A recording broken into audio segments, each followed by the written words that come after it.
I didn't expect marriage to feel like a competition where dignity quietly disappears over time. When I married Evelyn, I believed effort mattered. I was 39, stable, predictable, dependable. She said she admired that. For years we worked, paid bills, hosted friends, planned futures. Nothing dramatic, nothing broken. Then the jokes started. Small ones. Comments about how I asked, how I waited, how I tried. She laughed when friends were around. I smiled along, pretending it didn't land. It always did. Slowly, quietly, consistently. I told myself love adapts. I didn't realize humiliation was becoming routine, normalized, expected, permanent. At home, intimacy became a negotiation I was embarrassed to initiate. She would roll her eyes, sigh, smirk. "You always need reassurance," she said once, loud enough for her sister to hear. I stopped touching her casually, stopped suggesting weekends away. Still, I cooked, cleaned, fixed things, showed up. I thought consistency might earn affection back. Instead, the distance grew teeth. Every rejection sharpened it. She began joking that I begged for intimacy. She said it smiling, playful, dismissive. Something hardened inside me then. Not anger, awareness. I wasn't craving closeness. I was chasing permission to matter again.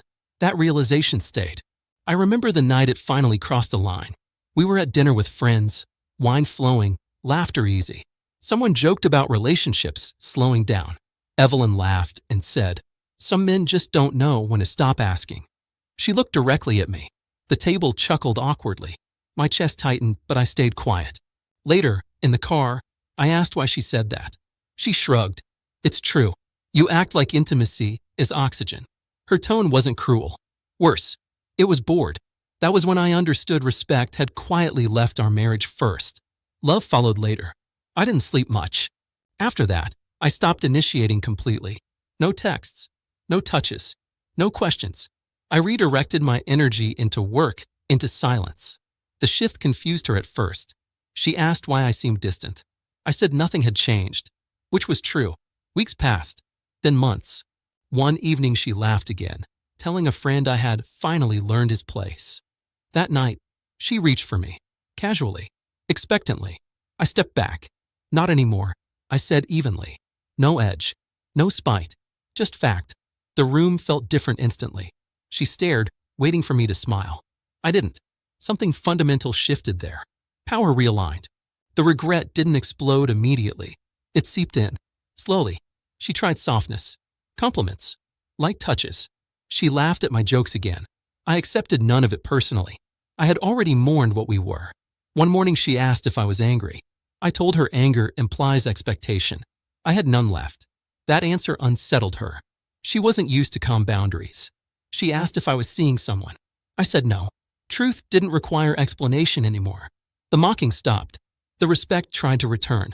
But respect isn't refundable after misuse. She sensed that too late. Regret has weight when earned. Conversations became careful. She chose words deliberately. I listened politely. Inside, I felt detached, observant. I saw patterns clearly once emotion stepped aside. I realized how often I had apologized for wanting closeness. How frequently she framed withdrawal as humor. How easily I had minimized myself to maintain peace. One night she admitted she never thought I would stop trying. That honesty mattered more than apologies. It confirmed everything. I wasn't a partner to her. I was a convenience that asked too much. When convenience withdraws consent, dynamics collapse. I thanked her for finally being honest. She cried then. I didn't. Leaving wasn't dramatic. No yelling. No slammed doors. I packed over several days.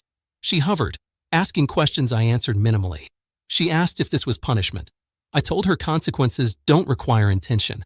They simply follow behavior. That sentence ended most discussions. Friends noticed the shift before she accepted it. They asked what happened. I said the truth calmly.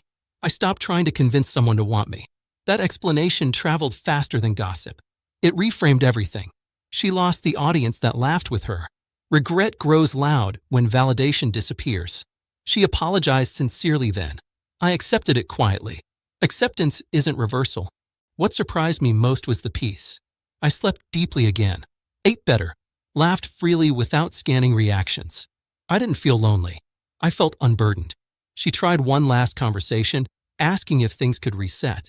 I told her intimacy isn't something you weaponize then miss when it stops working. She nodded slowly, understanding too late. The mocking memory had already calcified into distance. Respect withheld long enough becomes extinct. You don't revive it with regret alone. I wished her well. I meant it. That confused her more than anger ever could. Indifference clarifies endings without cruelty. I didn't look back. People assume power is loud. It isn't. It's consistency. It's knowing when to stop offering access. For years, I negotiated my worth downward. Saying no once restored it entirely. She told mutual friends she never expected me to leave emotionally first. That admission reached me eventually. I felt no triumph. Only confirmation. Mockery works until it meets self-respect. Then it collapses under its own weight. I didn't need revenge. I needed alignment. My actions finally matched my value. That alignment ended everything quietly. Some endings don't explode. They conclude. Cleanly. Permanently. Without negotiation. Without spectators. Without begging. Just finality. I share this not as advice, but as record. Dignity erodes when tolerated erosion feels normal. If someone mocks your need for closeness, they aren't joking. They are measuring how little you'll accept. I accepted enough to learn the lesson fully. Walking away didn't make me stronger. It revealed strength I had been suppressing. Her regret came fast once access ended. That's not love returning. That's control evaporating. There's a difference worth remembering. I don't hate her. I don't miss her. I respect myself now.